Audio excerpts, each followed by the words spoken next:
नमस्कार, मेरा नाम पिंटू सिंह यादव है और आप देखना शुरू कर चुके हैं भोजपुरी रिमझिम। दोस्तों देखिए, भोजपुरी इंडस्ट्री में हम क्या कहें, कुछ लोग आए दिन अपने आप को जो है कंट्रोवर्सी में रखते हैं और आए दिन कुछ ऐसी बातें बोल जाते हैं जो कि शोभनीय नहीं होता है, सराहनीय नहीं होता है, लेकिन फिर भी वो दांत निकाल कर जो है उस तरीके की बातें बोल देते हैं जिससे लगता है कि उन पे जो है वो कहीं ना कहीं आफत आई हुई है या फिर बिहार में बंद है, इसके बावजूद भी कहीं से मिल गया है। जी हाँ, मैं बात कर रहा हूँ, एक बीआईबी वीरेंद्र हैं, कॉमेडियन मानते हैं अपने आप को और वो कॉमेडियन के तौर पर वो कई सारे फिल्मों में काम भी कर चुके हैं, कई सारे बातें वो सच भी कहते हैं, कई सारे बातों को मानते भी लोग हैं। लेकिन मैं एक इंटरव्यू देख रहा था तो उन्होंने जो बातें कही थी तो मुझे लगा कि यार ऐसे कैसे ये व्यक्ति बोल सकता है। जो बातें व्यक्ति अच्छा करता है, वो व्यक्ति अगर इस तरीके की बातें करता है तो कहीं ना कहीं वो लगता है कि कुछ न कुछ ज़रूर गड़बड़ है, नहीं तो बिहार में बंद है तो मिल गया होगा, शायद ये वजह हो सकती है। रही बात कि वो कह रहे हैं कि बाइकआउट करो खेसारी लाल यादव और पवन सिंह को। बाइकआउट मतलब उनका क्या अपना एक रेपुटेशन है, उनकी क्या हैसियत है, वो खुद अपने आप को देखें। पवन सिंह, खेसारी लाल यादव अभी भोजपुरी इंडस्ट्री में हैं, भले ही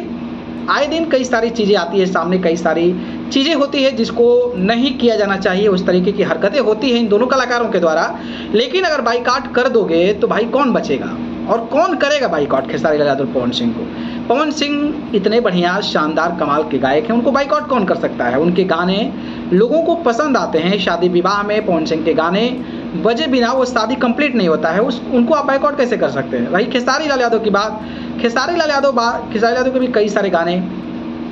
उनके गाने के बिना कोई भी फंक्शन, कोई भी शादी, कोई भी चीज़ जो है वो इम्पॉसिबल है, असंभव है। और उनको बाइकआउट करके क्या करोगे? नहीं कर सकते हो बाइकआउट। और इस तरीके की हरकतें, इस तरीके की चीज़ें वो व्यक्ति कह रहा है तो अब उसकी बातों को क्या ही कहा जाए। दूसरा ये है कि लड़कियों का शोषण होता है, कई सारे लड़कियां आरोप लगाती हैं। देखिए, भोजपुरी इंडस्ट्री है, फिल्म इंडस्ट्री है और फिल्म इंडस्ट्री में इस तरीके की चीज़ें 110% होगा, नहीं भी होगा तो ऐसी चर्चाएं होगी। किसी के साथ कोई काम कर रहा है तो उसका नाम जोड़ दिया जाएगा, कोई किसी के साथ काम कर रहा है तो उसका नाम जोड़ दिया जाएगा और इस तरीके की हरकतें होती है। ये मैं नहीं कह रहा हूँ कि इस तरीके की चीज़ें नहीं होती होगी, हाँ इंडस्ट्रीज में होती है। आप देखते होंगे कि बॉलीवुड इंडस्ट्रीज में भी मी टू मी का कई सारे आरोप लगते हैं, कई सारे लड़कियाँ कहती हैं कि ये डायरेक्टर यहाँ छुआ वहाँ छुआ, इस तरीके की जो चीज़ें हैं वो कहीं ना कहीं सामने आती है और भोजपुरी कलाकारों को भी लेकर आती है। लेकिन ये कह देना कि भाई इन लोग जो है लड़कियों के साथ जो है डाल हिलाते हैं, लड़कियों के साथ अपने से ज़्यादा कम उम्र की लड़कियों को इस तरीके की हरकतें करते हैं, तो ये सरासर गलत है। और इस तरीके की चीज़ें, इस तरीके की कॉन्स्पिरेसी, इस तरीके की चीज़ें जो है वो आरोप लगती है,